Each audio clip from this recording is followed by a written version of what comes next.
Magnetic field's got to be this way. Yeah? Ah, it hurts us. Thumb is this way. Magnetic field is up the page. So which way is my finger pointing?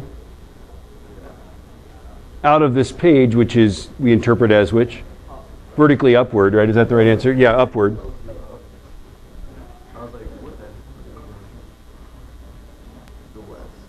And then what do you get for your current? Yeah, it's a lot. It's like 400,000 amps of current, don't you?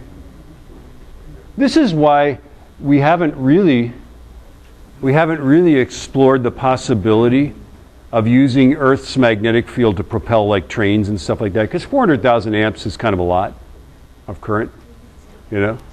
It's like, let's build it, right? But I do believe NASA is actually looking into the possibility of using the magnetic field of Earth and electric currents to actually like ramp. I think they're trying to like ramp up the speed of spacecraft, because of course it's a small force, but it could act over a long time and propel the craft faster and faster. I think I read that.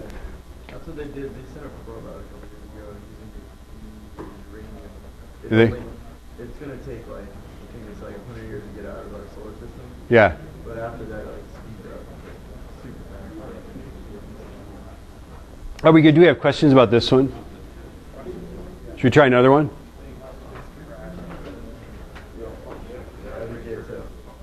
After like 300 years, we would be dead by the time the other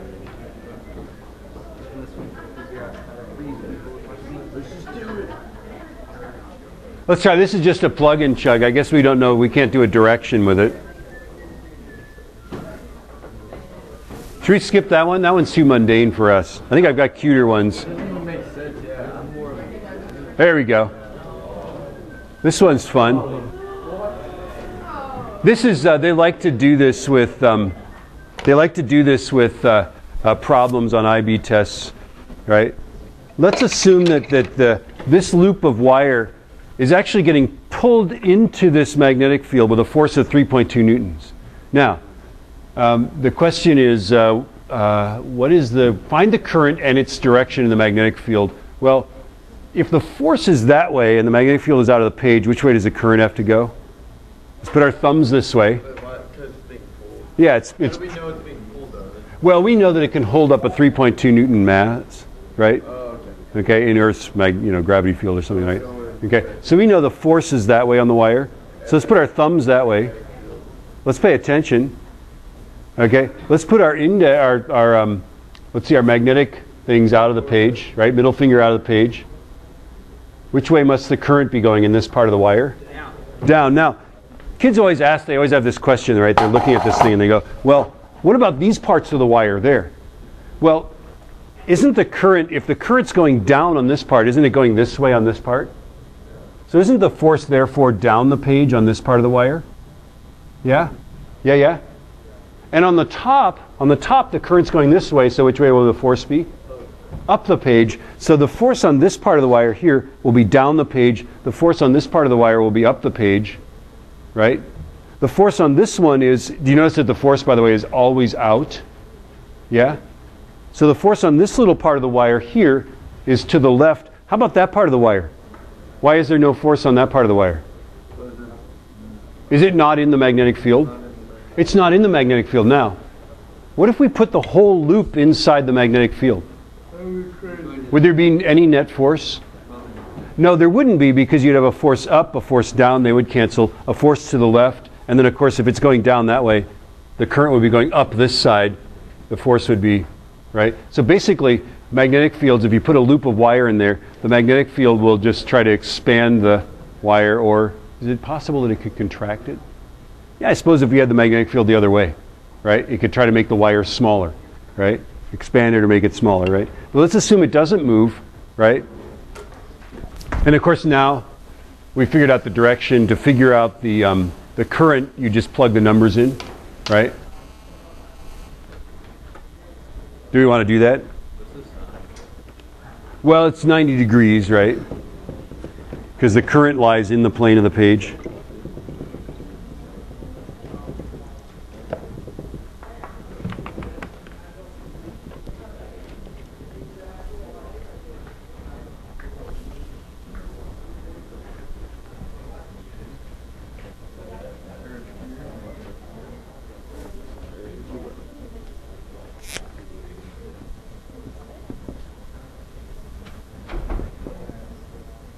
How long is that? 1.5 meters? 2.25 Teslas. Did you guys get 8.5 amps? Did you guys get that it's going anti-clockwise around the loop? Do we want to do that again? So the force on these wires, this wire here is going to be an upward force. This wire here would be a downward force. We know that there's a leftward force on this one, right?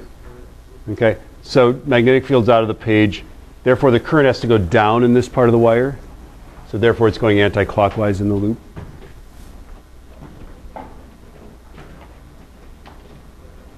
Okay, here you go. This is the one that's on the test, so figure that one out. Front page of the next test. Same exact problem. So 12 volts, 6 ohms. What's the current? Hoping you don't have to think too hard. Yeah, it's 2 amps is your current. Which way is it flowing? You need to know which way it flows. I think it's going clockwise, right? Presumably, if it's going clockwise, the force on this part of the wire is this way, right? Index finger this way, middle finger into the page, force is that way. And on the other side, it's going to be to the left. Here it's to the left, here it's to the right. So the only force, the net force, is going to be this part of the wire, which it appears to be broken, but you know, ignore that, right? Okay. So which way is it flowing up there? It's flowing to the right, isn't it? So index finger this way, magnetic field finger into the page. The force is up, right? This thing's going to go up like that. And then do we have a question about how to calculate the force? Just this? What's the angle between IL and B? It's often 90 degrees. So if they refer to like the maximum force, then they're talking about 90 degrees. And if they're talking about, if it's some situation like this where it's in the plane of the page, then yeah, we are talking about 90 degrees.